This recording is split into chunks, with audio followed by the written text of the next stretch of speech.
Hello, everybody, and welcome to the Greater Bay Area's webinar. Today, the title is Building Belonging Through Allyship. Just as a reminder, this webinar is being recorded and you're going to be in listen-only mode. The session will last about 60 minutes total, 30 to 45 minutes for the knowledge share, and then we'll follow up with a Q&A for about 15 minutes. Please submit your questions via the questions panel on the webinar for us to address at the end. Following the webinar, the recording will be uploaded onto our APM YouTube account, and the slides will be published on the SlideShare account, both of which will be listed on the branch community page on the APM website. Please allow us about a week to do that. Today, we're very happy to be joined by Mr. Kevin O'Brien, the CEO of Gammon here in Hong Kong. Kevin joined Balfour Beatty, a shareholder of Gammon in Hong Kong in 1996 and moved over to Gammon in 2004, where he held a number of senior roles. Kevin was then appointed as Chief Executive of the Jardine Engineering Corporation in 2018, where he was responsible for business all across Asia. He then rejoined Gammon as the Chief Executive in 2021. So without further ado, it gives me great pleasure to hand you over to Kevin. Kevin? Thank you very much, Jim. Let's just get my screen started here. There we go.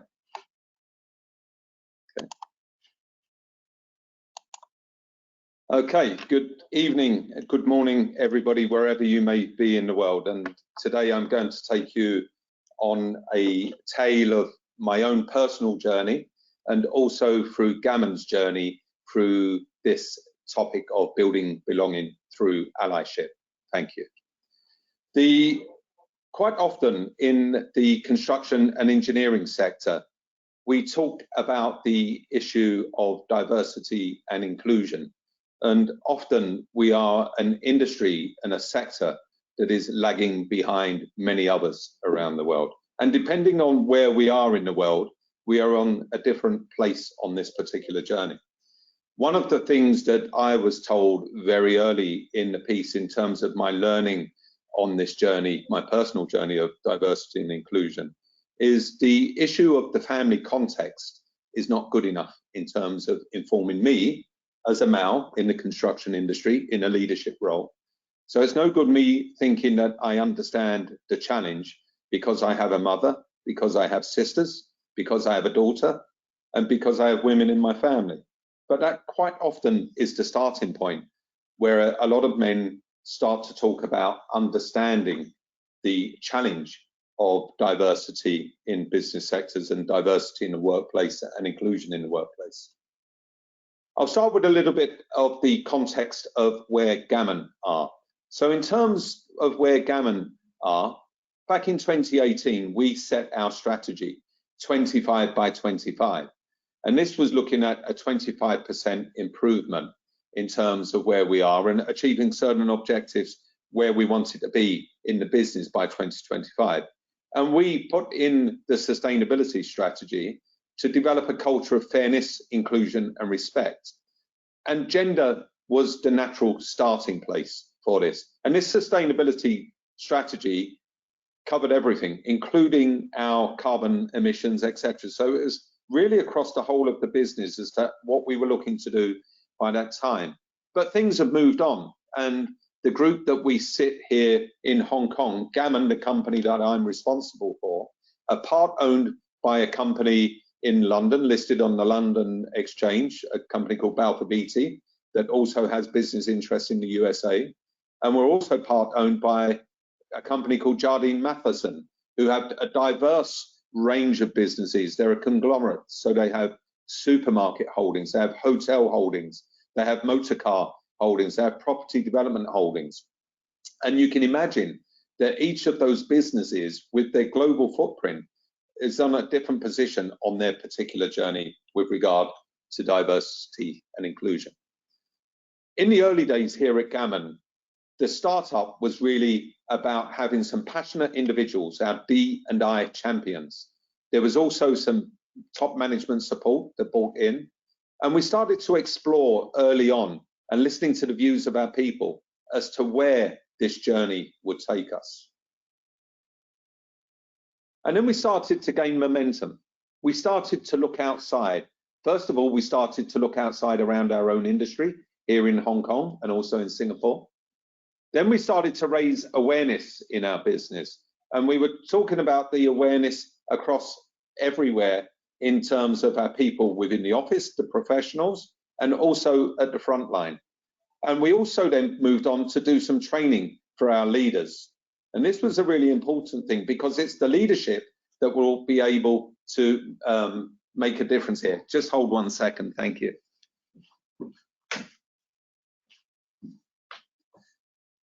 Sorry, someone left the door open. So then we went about creating a D&I council within the business.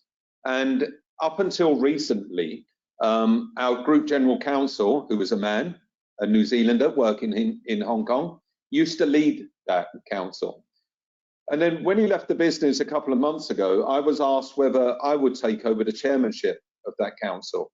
And I'm by no means an expert in diversity and inclusion, but as the leader of the business, I felt it only right that I got closer to listening to the voice of the other members of the council in terms of where we needed to go as a business. And I'll talk about something else I've done on my own personal journey a bit later on.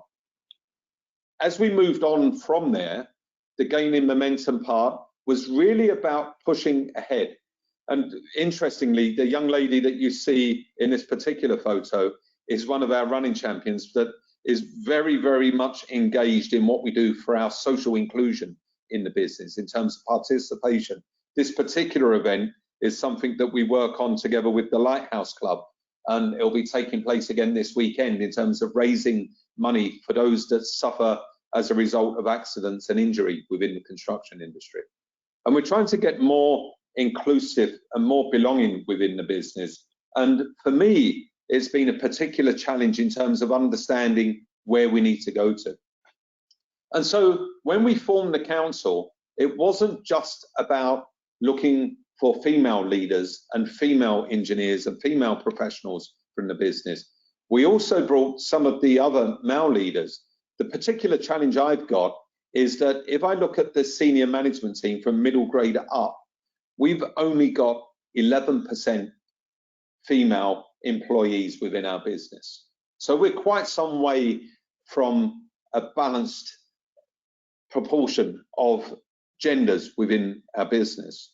And so we need the men within the business to start to understand what we need to do. It's no good thinking that we can deal with the change that we need to affect if we've only got men that are doing the interviews as the graduates come out of universities, if we've only got men sitting in the boardroom making the decisions for the direction of the business, if we've only got men in the senior leadership team that are influenced by the issues that will happen when you don't have a diverse leadership and a diverse workforce. We then went on and we formed what we call the Women in Gammon and Allies Network Group. And this had its soft launch in late 2020, and the launch was there to coincide with International Women's Day. And the people that you see in the photograph here, there are 3 Gammon employees. One of them works within the digital and innovation team. One of them is a qualified civil engineer working in the operations management. And the guy you see on the right-hand side is one of the directors of the building business unit. But the most senior person in this group is a lady called Anne O'Riordan, who works within our shareholders at main board level. And Anne has been one of the champions for diversity and inclusion within the shareholder level. And that's had an impact in terms of supporting what we do as one of the subsidiary businesses within the group. And Anne also comes from a non-construction and non-engineering business. She actually comes from a consultancy background. And so it's really interesting to look at how her thinking is quite different from myself, for example, that spent my whole career working in the construction industry, and rarely have I had a female boss, for example. And so for me, understanding the challenges that we need to take forward is coming from a very, very weak space, which is why I needed to go on my own education journey to understand, as a leader of a business that wants to make change, what do I need to do? And of course, so far I've only spoken about gender. But then when we put the question to the rest of our team, we looked at where the team wanted to concentrate next in terms of other issues with regard to diversity and inclusion. And you can see there, in terms of the top 4, we've got mental health, we've got ethnicity and culture, we've got disability and accessibility, and the age and generation gap. And these are particular challenges that we have, that the team have said that we need to deal with. And we've gone on the journey to understand more about that. And we tried to break the mold in terms of not thinking it was just about gender, in terms of where we need to get to on this journey. And so one of the things that we've done here in Hong Kong is we've also signed up to the Racial Diversity and Inclusion Charter for employees. For those of you that are not familiar with the Hong Kong market, whilst of course a majority of our employees are ethnic Chinese, we have other ethnic groups amongst society here. We have a large Nepalese community, we have a large Pakistani community, we have a large Filipino community, we have a large Indonesian community, we have European community, we have an American community. So it's a very diverse mix of people that changes as you go to different parts of the organization. And one of the things that we need to understand is how we make our business as diverse and as inclusive for those people across the organization, rather than in particular professions or in particular areas of the business.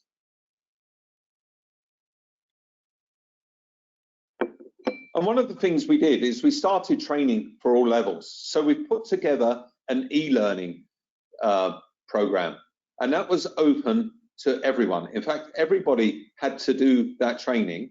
And at the senior management level, we also went through unconscious bias training for the senior leadership team, so that they could start to understand the constructs that exist if you've only spent time in the construction or an engineering business, because of our challenges with regard to being more inclusive, particularly with regard to gender. We then also put together our building belonging policy, signed off by the then chief executive and the chair of the D&I Council at the time. And we put this out in many different languages so that everybody across the business understood what our background was, what our belief was, what our vision was, how we would govern the D&I within the business, and then also, most importantly, what were our targets by 2025. And that was set, as I said earlier, back in 2018. What we're in the process of doing now is resetting the targets so that we are aware of where we need to go to on the next stage of our journey. And we've started bringing these targets into the scorecard of the senior leadership team. So it's no longer something that doesn't count. It's no longer something that's just signed and gets pinned on the wall and nobody pays any attention to it. This is absolutely a driver within the business as to what we need to achieve and take our business forward. And here you can see some of the languages that we put the language out in terms of communicating to everybody in the business about where we're going on this journey, so that everybody can feel that they belong. And of course, I mentioned earlier, we're not just a Hong Kong business. We also have operations in China. We also have operations in Singapore. And so the language needs to be appropriate and understood by all of the different ethnic groups and languages spoken in the different parts of our business. We then moved on and had a refresh of our code of conduct, and we announced our Speak Out. And this was to encourage anybody to speak out against any particular challenge that they had faced in their work with regard to the inclusiveness of the business or the type of language that may have been used within the business. And this was to try and help people feel that they had a channel to bring about change within our business. One of the most interesting things that we are challenged with, and this is particularly with regard to a Hong Kong context, and it would also apply to Singapore, and it changes depending on where we are. When it comes to STEM education, it's quite often focused on boys in the classroom. The girls will do the arts, is a traditional mindset, and the boys will do the maths and the science and the tech. And we've been doing some work with an organisation called the Women's Foundation here in Hong Kong. The Women's Foundation have got a number of programs. This is one of them. It's called Girls Go Tech. And this is actually where the Women's Foundation work with businesses and work with secondary schools to get the girls in those schools to make sure that they understand that not dropping the STEM subjects doesn't mean to say they're limiting their future. In fact, if they are able to stick with their STEM subjects as they go through the subject selection when they're in secondary school, there are many different opportunities that are open to them, including, of course, engineering and all of the various disciplines that we need in a construction and engineering business. And this was a great program where we brought a number of girls from a secondary school here in Hong Kong. They came onto our sites, they mingled with our young graduates, they looked at our technology that we were using, and they also looked at how we're trying to change, how we're using modern methods of construction, how we're using building information modeling, how we're now using data to inform our business, bringing in robotics, and trying to break the misconception that the construction industry is stuck in the 19th or the 20th century. So it's really a good enabler to try and show what a future career option could be to a young girl that may, from a cultural setting, may think that the construction industry actually is not the right place for a young lady to be working.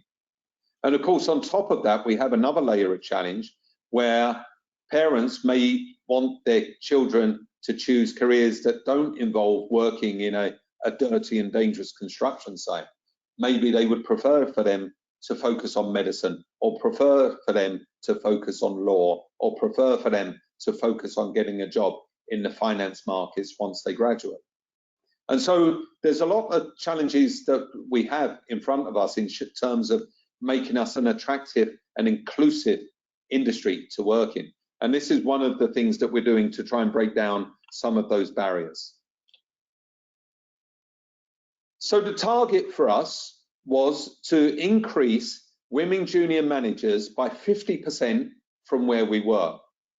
And so depending on which part of our group that we're in, the perfect scenario was to get to a balance. So we had an equal 50-50 representation of the genders. But for some businesses, that was quite some challenge, including us, who were a backmarker in the Jardine group, as an example. The other businesses, if you looked at, say, the restaurant business within the group, or if you looked at the hotel business, actually were already on the other side. There was a majority of females in the business compared to men.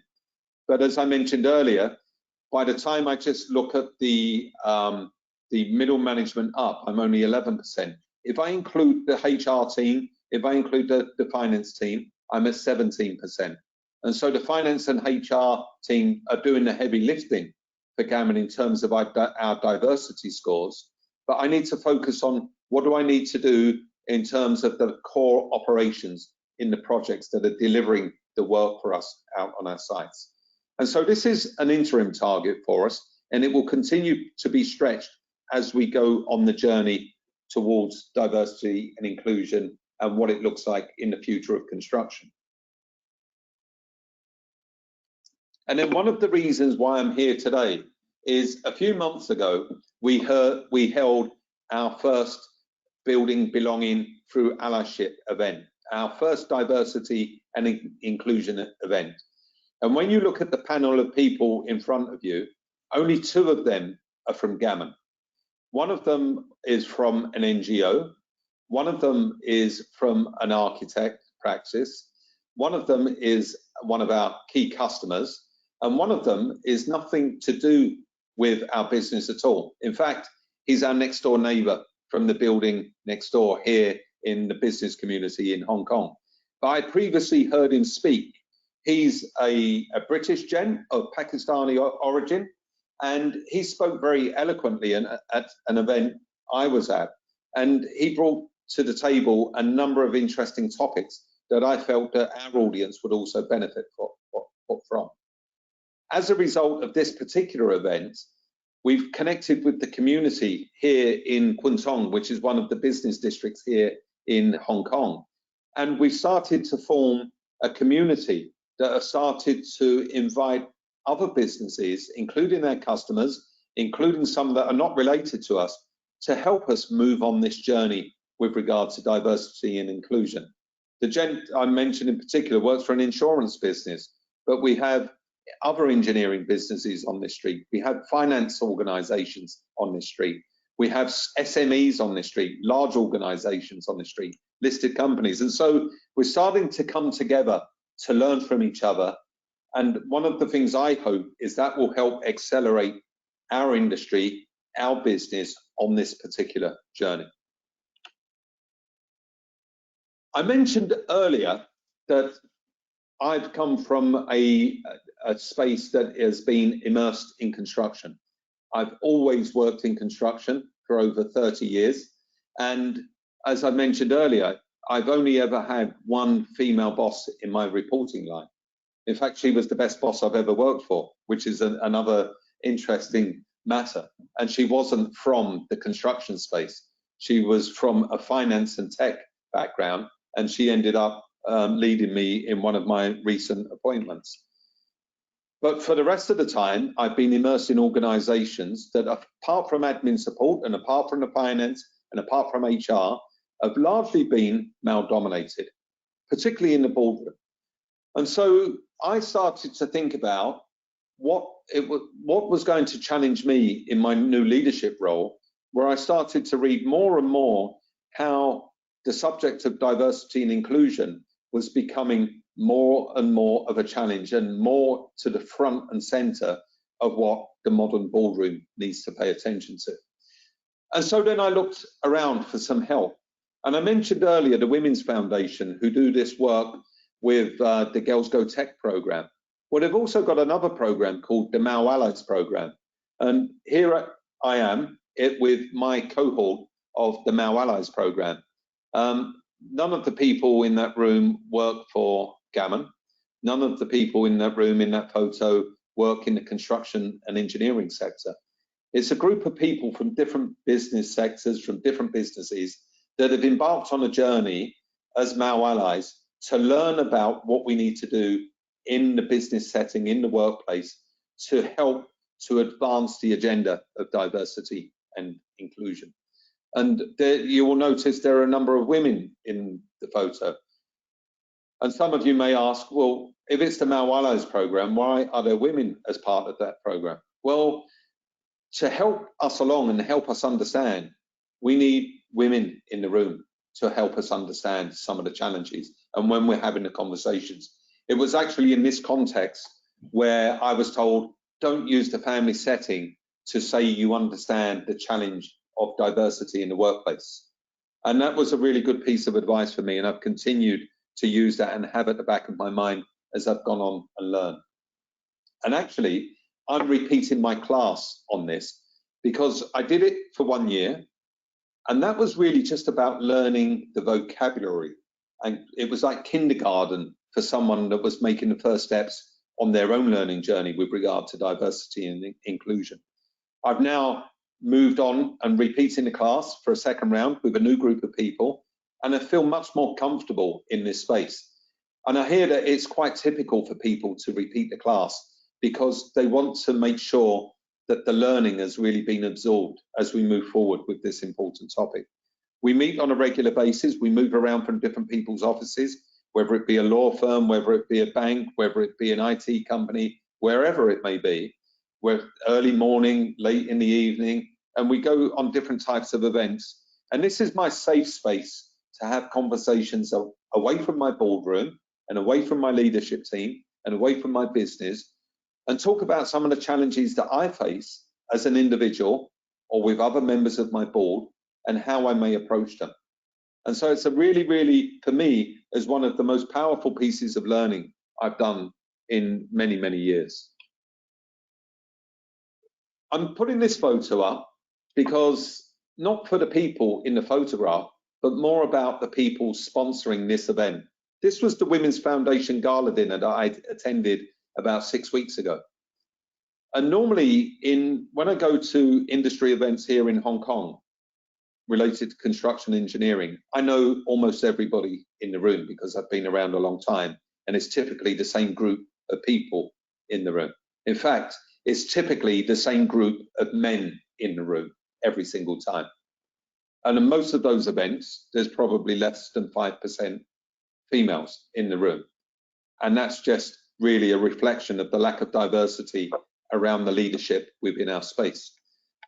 But when it comes to the sponsorship of this, it really is a reflection of people that are leading in the journey with regard to diversity and inclusion. And you'll see there a number of tech companies, a number of finance-related organizations, a number of insurance businesses, the law firms are there, the private equity guys are there. They're the guys that are fighting for the same talent that we're looking for. And these people are also participating in programs like Girls Go Tech. In fact, there were 2 young schoolgirls that joined this dinner that night and spoke about their internships that they had done. One had been lucky enough to have an internship at Meta, and the other one had had an internship at Goldman Sachs. So that's my competition.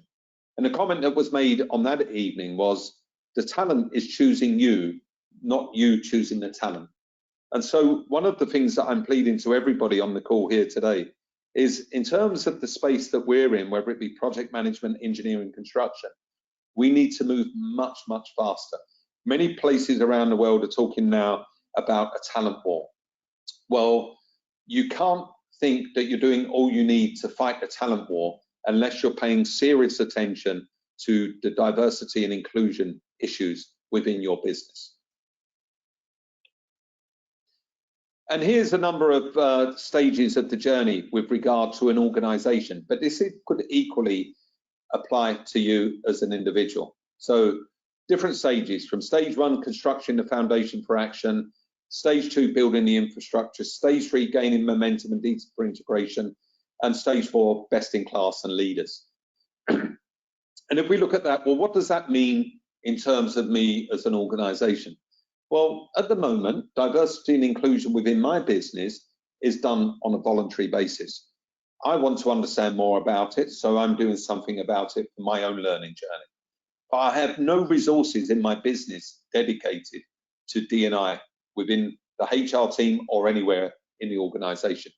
People that are passionate about it are doing it as a part-time hobby at the moment. When I mentioned the insurance company next door, they've got a team of 12 people that are focusing on the D&I issues within their business. And so you start to understand how far behind you are when you understand where other organizations are on this journey. And here, another progression chart, from compliance to discovery to committed to champion to innovative. I'm probably in the stage sort of hanging between discovery and committed at the moment. I'd like to think I'm better, but I think when you're coming from a space where we are as an industry and where I am personally, I think we don't want to be have too much of an ego with regard to overselling our understanding or overselling our delivery of what we need to do with regard to diversity. And then here is another thing taken from Korn Ferry, obviously one of the big search firms, how they look at the dimensions of the diversity model. And given the time, I'm not going to get too stuck down on this. The slides will be available on playback for you all to take a look at separately later. So let's come back to the subject of what is an ally, the term ally. And in fact, this is really interesting because many of the people that joined our event recently, where you saw our first D&I event, were puzzled by the term ally. And actually, a lot of them went away informed by some of the vocabulary that they had listened to that day. And that was great because that's also the same comment that I had about my participation in the Male Allies program. So allyship in this context is an active and consistent effort to use your privilege and power to support and advocate for people with less privilege. And that's less privilege in the context of how you are being or performing allyship. And allyship involves understanding inequalities and inequities and taking concrete steps to help level the playing field. And a lot of the time, it's about calling out. It's about calling out things that you may have previously ignored or you may have gone along with. But when you're an ally, then you need to be brave enough to step up and stand up for those people. So the role of an ally is someone standing next to or behind a community that is marginalized. You're a friend, you're an advocate, you're a supporter, you're a champion, you're a mentor, and you're a sponsor. An ally never stands in front of the community. And why are allies important? And quite simply, by showing up as an ally, you can help people with marginalized identities feel included in the workplace. This is not bringing people that are marginalized in for your CSR benefit. This is truly making them feel part of the organization. Practicing allyship can motivate others and shift your company's culture in a way that promotes equity. It helps promote the brand values and helps you to become an attractive employer. For people that are not moving on this journey, probably misunderstand how much people, particularly young people, are looking at organizations as to what is their purpose and why should I go and work hard for that company if they don't care about something as important as D&I. And when workplaces are more equitable, employees of all identities are happier and more committed to their jobs. Research also shows that organizations that are more equitable are more profitable as well. And so what impact can allies have? And the key thing is the action. And so sometimes taking action can be tricky or uncomfortable. But if you're in a leadership role or in a supervision role, a lot of things are quite difficult to approach. Sometimes you may struggle when it comes to staff appraisal times in terms of having that open and honest conversation about people's capabilities or weak areas or strong points. The key thing is you need to take action. A couple of examples from me is being around a dinner table full of my peers from the industry, and when people make a comment that is inappropriate with regard to gender, then in the old days it may have fallen on deaf ears. In the old days I may have gone along with the comment, but now it's time for me, is that if I'm going to be a true ally, is to stand up and speak out and call out that comment so that the next time there's not a feeling that this is a safe space for me to make those types of comments. This is not a zero-sum game. By not acting, then we realize that, well, the injustice is okay. And so you need to ask yourself, is there an action that I can take that this is responsible, even if it's not perfect? But we have to be quite consistent and we have to persevere. And I've got a really interesting example where recently I was at a dinner table and I spoke about my participation in the Male Allies program. And there was another senior executive, female senior executive at board level of one of our customers, who said that the businesses were focusing too much on D&I now. Now, it was quite hard to push back against that because, of course, it's a senior female executive, also from a customer, that's making that comment at the dinner table. And I didn't feel strong enough to push back against it. And I came away and I've had a conversation within my group. And the next time I'll be more informed about how I go about challenging that. And sometimes it may be the comment will come from somebody that's already made it. But if I flip that, last year I had a conversation, or sorry, earlier this year before the summer, I had a conversation with one of the companies that's held out to be one of the leaders in diversity and inclusion. In fact, it's an Australian company called Mirvac, and the CEO is a lady, a very, very, very smart lady. And I had the pleasure of interviewing her and letting her explain to our group about how she dealt with diversity and inclusion in her business. And it was a great conversation and a great learning point for me. So there's no single answer for anything. It's quite diverse, the argument that you all face. But nevertheless, for me, the next time, I'll take that conversation to the next level. And the impact of allyship is absolutely critical to fostering an inclusive workplace culture. And it's not just policies alone that are going to shift it. It's not about pinning the policies up on the wall. It's critical that employees become part of the cause, and it's critical that the leadership become part of the cause. And the research shows that allies don't just influence one person at a time, particularly where we're in leadership roles. And quite simply, allyship is such a powerful force for good. And I've already noticed it because comments have come to me about what's happening in the Gammon business. And I'm also noticing it myself because I'm much more aware and sensitive to the types of comments that would have previously may have fallen on deaf ears. And it's a really, really interesting place that I feel now more confident to have a discussion around a topic where just a few years ago, I would have been very, very nervous in this environment. And so what does an ally mean to you? Some do's and don'ts about being a good ally. 5 tips, first of all, to being a good ally. Listen and educate yourself. Find out where those programs are, where you can get help. Find out some of the reading that you can do. Have conversations with your colleagues that may be within a marginalized group about what they would like to see change. Speak up, don't remain neutral. Don't be that person saying nothing at the dinner table that I may have once been. Respect the safe spaces. I mentioned earlier, my safe space is outside my organization on a particular program. The safe space within my organization is now the reference I made earlier to the ability to voice out particular challenges. But the most important point is doing something about it. Get to work.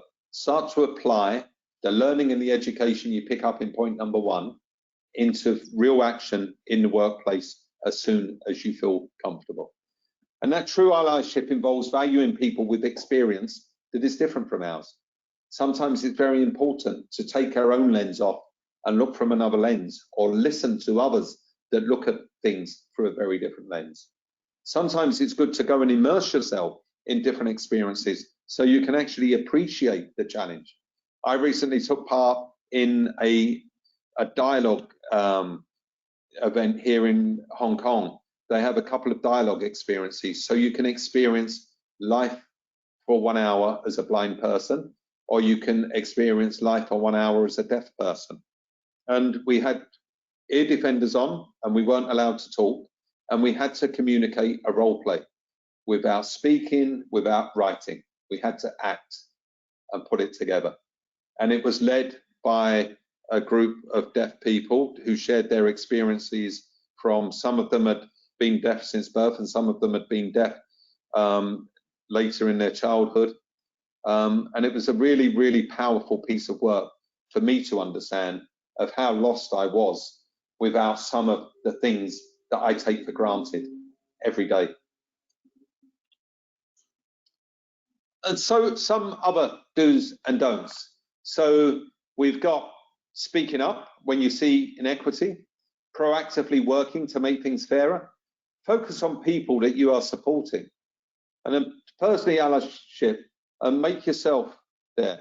So saying that you are anti-racist but not speaking up when you hear racist comment is not good enough. That's not being an ally. Listen to people with less privilege and follow their lead. Adopting best practices for reducing bias in hiring. And that is a really interesting one, because one of the things we're getting ready for now is our recruitment exercise for next year's graduates. How are we going to go about that differently from how we've done it in the past? So there's a lot of stuff that's going on in our business and a lot of learning, and the year after we will be even better than we've been this year.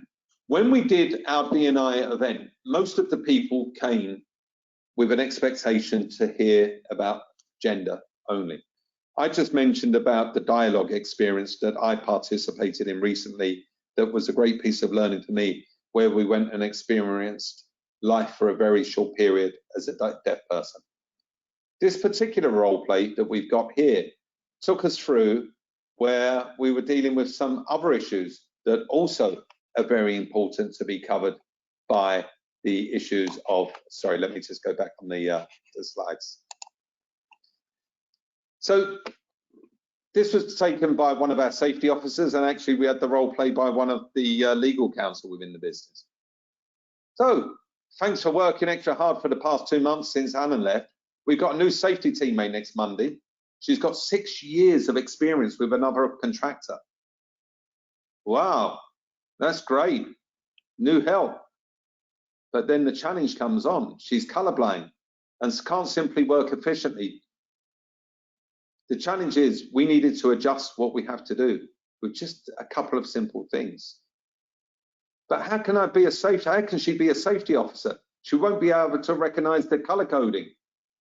What will we do? We'll have to do more work to help her. How could you hire somebody like this? And then she goes on to explain that it's not true. And many people with color vision deficiencies can still work well. It's only a minor disability, and we can make small adjustments on our site that would make it more inclusive. And then, of course, the typical reaction is it's going to be a disaster. And it's quite often the case that we don't like changing what we do to accommodate other people. And of course, 3 months later, we get the comment back from the person that suffers from color blindness. Thank you so much for introducing this new system. It's been very helpful. Now we have these additional tags with dates written on them, and I can identify them to easily do the inspections. I could never carry out those types of inspections at my last company because of my color blindness. And then, of course, we get the transition of someone actually understanding that you've got a very, very good employee helping your team out, and you're a great asset. So just by understanding a few different things. And then we go on to see that we can arrange colorblind riggers to work with the colorblind safety officer. And so it starts to roll out, and we start to see other benefits coming through by making these small changes. So this is just a simple example, a very simple example that diversity and inclusion goes beyond gender, goes beyond lots of other things. There are lots of things that we need to do to make our workplaces more inclusive. If we're talking about talent wars and we've not addressed the issues of making our workplaces more inclusive, then we are missing a great opportunity. And particularly in construction and engineering, which is the space where I come from, when I compare myself to all of the other businesses around Hong Kong, around Asia, and look at where they are on their journey with regard to making their workplaces more inclusive, I've got a lot of running to do. But what I'm very glad to see is that we're now moving on this journey. And I'm very happy that we've got great support from within the organization. But as a leader now, I now need to look at what's the next investment I need to make in terms of the team, so that we don't have people doing this as their part-time job. It's actually part of what we do within our organization, and pay attention to it more, whether it be the data within our organization, whether it be the inclusive facilities within our workplace, whether it be the respect we pay in terms of how people are allowed to take their leave, understanding the different needs of people. There's a lot of things that I will continue to learn about on my journey, so that hopefully the people within Gammon and the people that I know from the external business community can continue to join hands and take us forward on this particular journey. And so we finished up there by saying, I'm an ally to people with disabilities. I got educated and I advocate for them. And of course, somebody else has made the transition to become an ally and reflected on their biases, much the same as I've spoken already about me maybe reflecting on some of my biases from being immersed and within the constructs of the construction and engineering industry. And so that's the end of my presentation today. We're just coming up to about 45 minutes on that. We're now going to move into the Q&A session, and I thank you all very much for listening to me, and I look forward to being able to answer some of your questions. Thank you. So, Kevin, on behalf of the Greater Bay Area branch for APM, I'd like to thank you very much. This is a very, very interesting topic, and I agree with our colleague SS that this was well worth to put on this webinar. We've got a few questions, and I'll just read them out as we go through. The first one is, Kevin, let's see. Did the D&I Council team come across any difficulties when implementing the D&I strategy, and then how did you deal with that? Okay, yeah, I think the biggest challenge is the council come up with ideas, and then we're an organisation that has 6,000 people in it, and the business is spread around many project sites. And then you also have different leaders on individual projects. And so how do you get consistency in the rollout across the business is one of the challenges. But I don't think we're fully there yet. But one of the things that we will start to see is the snowball effect as it moves from the core at head office, and as the people that are on the D&I Council go back to their roles, whether it be at head office, whether it be at different parts of the business, around Hong Kong or down in Singapore. And so we'll start to see the evangelizing of the message through the business. And so that's been the big challenge. Of course, the single biggest challenge is many of the people in the business are coming from the same space as me. We've been immersed in a male-dominant work environment for all of our lives. And so I'm not expecting change overnight. But what we need to do is get people on the bus with us and get on the journey. If I start to see people are blocking against it, then we need to deal with that in a different way. But the key thing is making sure that everybody understands why it's important to be on this journey and how we take it forward. So for me, it's a journey, it's a long one, it will never stop, but it's much the same as everything else that we're passionate about in our business. We have to persevere and make sure that we move forward with it. Okay, thank you. The next question is, do you think that focusing on the secondary schools for keeping women interested in STEM is early enough? They found that previously this needs to be targeted at even a much younger age. By secondary school, it could be too late. Yeah, okay. So one of the things that we're focusing on, if we look at it in the Hong Kong context, we're talking about Form 3, Form 4, so before people make option choices. If you go back into, I know we've got people on the call from other places in the world, including the UK, so we're talking pre-GCSE selection. And of course, we need to work earlier than that, and we need to get the message much earlier than that. But it's very difficult to start approaching the primary school years, for example. And a lot of the subjects, so base sciences, base mathematics, are compulsory typically up until the age of 13. And so one of the things we look at is how much influence we can have and how can we approach the different organizations. So we're working with the different organizations, whether it be the Women's Foundation or the Vocational Training Council, and we've even had conversations with the Education Bureau as well to try and work on these particular points. So we've got many different probes in it, but at which age do we have the conversation? It's difficult beyond, much younger than say when they've already hit the teen years. Okay, thank you. The next question is on, does this challenge of a 50-50 gender split of managers undermine the onboarding process that where you should hire the best person for the role? If this person is a woman, then great, but if not, then surely you're ticking a box and not hiring the best person for the role. Yeah, so this is a conversation that quite often happens, and is probably the most common comment made around a male audience, and it's around the issue of a zero-sum game. And so if it's a a female with the equivalent level of experience and qualifications, a man with the equivalent level of qualifications and experience, the woman gets the job because of the D&I ticket. Not the case at all. And so the case is it's not about thinking about it as a zero-sum game. The case is thinking about it is, what does a diverse organization mean as a whole? And if people start to focus on individual decisions or individual appointments for a new board member or a new non-exec, and I need to hit the quotas of the exchange rulings, for example, they're missing the point. And this was one of my points on circling back on things like unconscious bias, the zero-sum game, the man box challenge, all of these bits of information as the learning journey on the Male Allies program. Terminology that I've heard about, but didn't understand the arguments that went on different sides. And so there are many, many men in our sector that will focus on that particular point.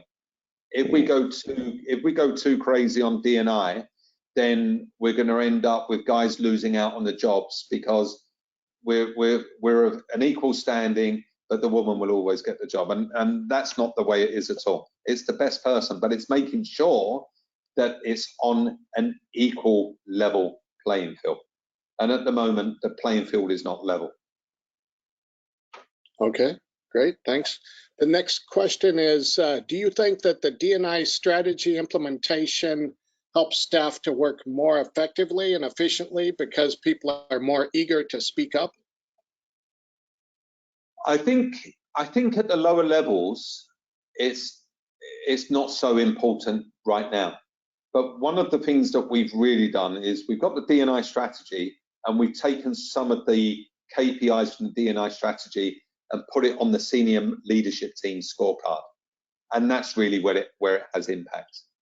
I have to say, in the industry, I've heard comments that belong in a different industry, even when it comes to graduate recruitment. And by putting these types of things in KPIs, that people in it, a lot of the time I'll reflect back on what gets measured gets managed. And by taking some of those issues on and helping our people to understand that we need to move on this journey is a very, very important part of affecting change in our business. Okay. The next question is a little bit on the development of the training for the company on D&I. Was the training done with internal staff or hiring external consultants, or a combination? And is the mandatory e-learning, or is the e-learning mandatory for all staff? Yeah, okay, so the e-learning is mandatory for all staff, and we used external help. And we were very lucky to have organizations like the Women's Foundation that are far more expert than us in doing this type of thing. And so, of course, we lent on them to give us some assistance, and we continue to learn from them. But as I look around other businesses in Hong Kong, we can continue to refine that as well. And so I guess that our next iteration, e-learning 2.0 with regard to the D&I, will be more informed. So we're going through kindergarten class and we're progressing our way through. And hopefully it becomes a more informed conversation as we go through it. Okay, thank you. Here's a question. Can you give an example of when you, as a privileged individual, needed an ally yourself? I guess maybe not so much an ally, but one of the things that I've got is a reverse mentor. I've got a young female mentor outside of the business that is helping me understand through a women's eye of the challenges that I will face, and for me to have that conversation in a safe space. So as well as me having this conversation within the wider Male Allies group, I've also joined the reverse mentoring program, where I can have conversations and bounce ideas off this individual that is also safe space. It's outside my organization and is also not more senior than me, not as my peer, is actually a business owner in her own right. and it's a really interesting piece. But I'm looking for learning everywhere. So it doesn't answer the question directly, but it just maybe gives it some example of how I'm looking for help beyond what I'm already doing and within my own organization. Okay, great. The next one is, what are your suggestions to local middle-sized firms with limited resources, given that Gammon is such a leading firm here in Hong Kong with extra resources? I don't know if that's a hint, but okay. Well, let me tell you, I got quite angry recently where another competitor in the market sent me a request for, please, we're working on diversity and inclusion. Please send us some of your young ladies to join our Instagram page. And I looked at the Instagram page, and of course it looked like a Pirelli calendar in the old days, and it was misinformed. They had good intentions, but they didn't understand. And for me, organizations like that should reach out to NGOs like the Women's Foundation and join hands with them and go on the journey. And Women's Foundation takes care of the gender issues. There's the Zubling Foundation that takes care of some of the ethnic groups in Hong Kong. There are many organizations that are willing to join hands and help SMEs to get on board with this journey.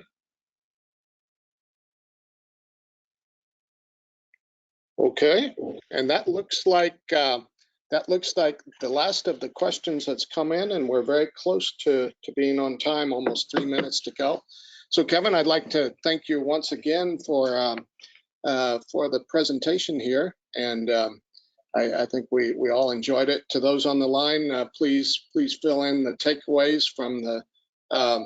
One final question, which is a good one. Is there anything being done for LGBTQ and plus and DNI?